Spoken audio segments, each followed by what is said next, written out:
Scottie Barnes and Jalen Suggs. These two players have been compared over and over ever since the NBA draft, and I'm sure we all know why.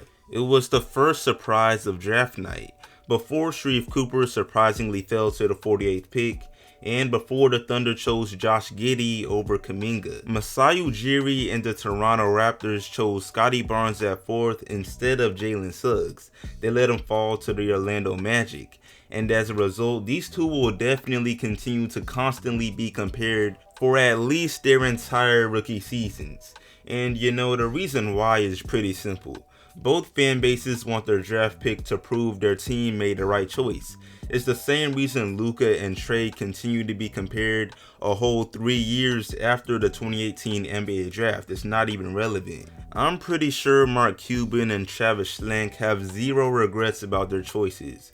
So yeah, today I want to talk about the Jalen Suggs Scottie Barnes controversy and just compare the great upside of both of them. Cause I'll admit, I thought the Raptors should have chose Jalen Suggs, but I believe this will age to be another win-win situation. You know, once we've seen more than 2 games in Summer League, a league that barely matters. So yeah, but really quick before I move on, what's up YouTube? Plug Speaks back with a vid. If you're new, first of all, welcome, go ahead and sub.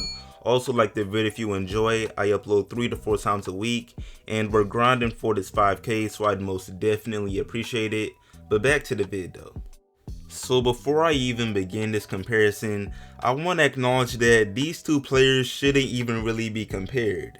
I mean, if we're being completely honest, Scottie's true position is a small forward, while Jalen is a point guard.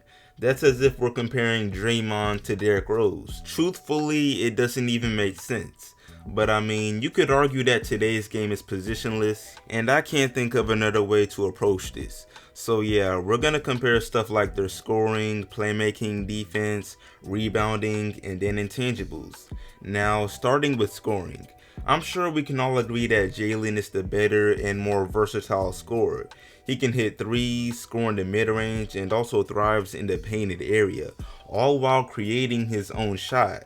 And we've seen glimpses of this in Summer League already. Through the first 2 games, he's averaging 20 points on quality efficiency. And I understand scoring isn't everything, but it's a huge part of the game, and Jalen's got some great scoring potential. But also, let's not act as if Scottie can't get buckets. It's easy to assume that he can't just because his 3-point shooting isn't great. However, I'd say Scottie already has a decent mid-range game. He's definitely able to hit shots right along the free throw area. And then he's really good near the paint. Whether it's a floater, layup, or dunk, Scottie can put the ball in the basket. I mean, his Summer League debut featured 18 points. And obviously the Raptors aren't really asking him to be some great scorer, but his potential to be a quality scorer shouldn't go unnoticed. And if he ever averages 20 points a game, he made it. Like, he'll be overachieving. But moving on to playmaking. Both of them are very capable in this category, but I'd give the edge to Scottie. Because besides his actual ability, he seems to be more of a willing passer. And it's kind of crazy considering he's 6'8" with a ridiculous 7'2" wingspan. But he truly is a great passer, and it makes sense that he's compared himself to Ben Simmons because of that. I mean, whether it's a full court pass with one arm or a sneaky scoop in the pick and roll, he's just the type of playmaker you want as a teammate. In college, he averaged 4.1 assists, and that was without even being a consistent starter. So yeah, he gets the edge. But Jalen Suggs is a quality playmaker as well, and he's fully capable of finding his teammates in position to score, even if it means taking a back seat. He did it all season at Gonzaga, even though he was the best player on that team. He simply embraced the role. But notice that in Summer League, he's been more of a score-first guy, and it's been by choice. He's literally got another scorer in Cole Anthony right beside him. But to his core, Jalen is more of a combo guard rather than a pure point guard, and we can see that when he plays. But anyway, moving on to defense. Now, this one is sort of tricky because, like I said, they play different positions, and Jalen Suggs is already looking like a really good defender for his position. He literally had a game-winning block just the other day. However, Scottie Barnes is still the better defender. I mean, we're talking about a guy that can literally, legitimately defend 1 through 5. The point guard, shooting guard, forwards, centers, what else? The coach? It really doesn't matter. He's fast on his feet, got a crazy 7'2" wingspan, and most importantly, he wants to play defense. He takes pride in it. And what does every single well-known defender in the NBA always say? They're always saying it's necessary to actually be passionate about defense. And Scottie's passion for defense is visible. He blocks shots, gets steals, and just makes the offensive player uncomfortable. It's really impressive. And sure, he's only a rookie, but I don't think it's a reach to say he'll probably win a Defensive Player of the Year award one day. He just seems like one of those guys. But again, I don't want to overlook Jalen's defense. In today's NBA, it's not too common that we see scoring guards that are also two-way players. And even when we do, it's usually only for a couple years. For instance, Westbrook used to be a great two-way player, but his defense declined in recent history.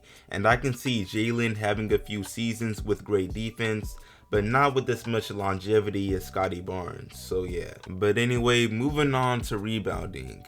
Their comparison in this category is very similar to defense, because Jalen already appears to be a solid rebounder for his position. He's averaged 8.5 so far in Summer League, and when you combine his athleticism with the amazing effort he plays with, it's no surprise he rebounds so well. However, Scottie still gets the edge. Not only is he literally built for it physically, but he also puts in great effort into rebounding as well. Like, he's truly just a complete player. And again, it helps that he's 6'8". It's impressive that Jalen even comes close in this area because he's a point guard. But anyway, moving on to the final category. We got the intangibles. Stuff like leadership, clutchness, and work ethic. And I honestly can't go with one or the other. In this category, I got him equal. Scottie Barnes has had some really credible people just praise his leadership and abilities as a teammate, including the best scorer of the draft, Jalen Green. However, we've seen the clutchness of Jalen Suggs on both offense and defense. The recent block in Summer League, the legendary half-court game winner, is crazy. Plus, he's also been praised as a leader. He was even the quarterback when he played football. So you already know he had those leadership skills and abilities. And yeah, overall, it's like I said, it's too close for me to swing one way or the other. I got him equal. And yeah, with that being said, I'm fixing to wrap this video up. But if there is anything you got from this, let it be that both of these players are great draft picks and will be some great NBA players. Let me know who you believe to be the better player and why. But yeah, man, that's it. Like this up, share it, sub if new, all of that, and I'm out.